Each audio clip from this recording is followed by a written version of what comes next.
Maharashtra TV news, आवाज सर्वसामान्यांचा। Breaking news. Deola तालुक्यातील रामेश्वर येथे श्री संत बाळूमामा पालखी उत्साहात। रामेश्वर गावात भरत कांदळकर यांच्या शेतामध्ये श्री संत बाळूमामा यांचा पवित्र पडावा असून येथे भाविक भक्त मोठ्या श्रद्धेने दर्शनासाठी गर्दी करत आहेत। परिसरात भक्तिमय वातावरण निर्माण झाले असून संत बाळूमामा यांच्या जयघोषाने संपूर्ण परिसर दुमदुमून गेला आहे।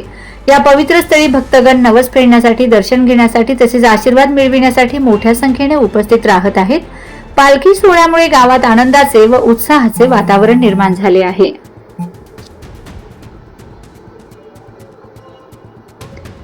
रात्री 9 वाजता आरतीच्या कार्यक्रमास सुरुवात झाली असून त्यानंतर महाप्रसादाचे आयोजन करण्यात आले आहे। भाविक भक्त मोठ्या संख्येने उपस्थित राहून कार्यक्रमाचा लाभ घेत आहेत। आयोजकांकडून भक्तांसाठी पिण्याचे पाणी, बसण्याची व्यवस्था तसेच दर्शनासाठी योग्य नियोजन करण्यात आले आहे। सर्व भाविकांनी शांतता व शिस्त राखून दर्शनाचा लाभ घ्यावा असे आवाहन करण्यात आले आहे। या वाड्याचे कारभारी बापू मामा व वसंत पुजारी यांच्या मार्गदर्शनाखाली संपूर्ण कार्यक्रम सुरळीत पार पडत आहे। रामेश्वर गावात सुरू असलेल्या या धार्मिक सोहळ्यामुळे परिसरात भक्तीची गंगा वाहताना दिसत आहे। वंदे महाराष्ट्र टीव्ही मीडिया, मुख्य संपादक छगन कोळेकर, साक्री।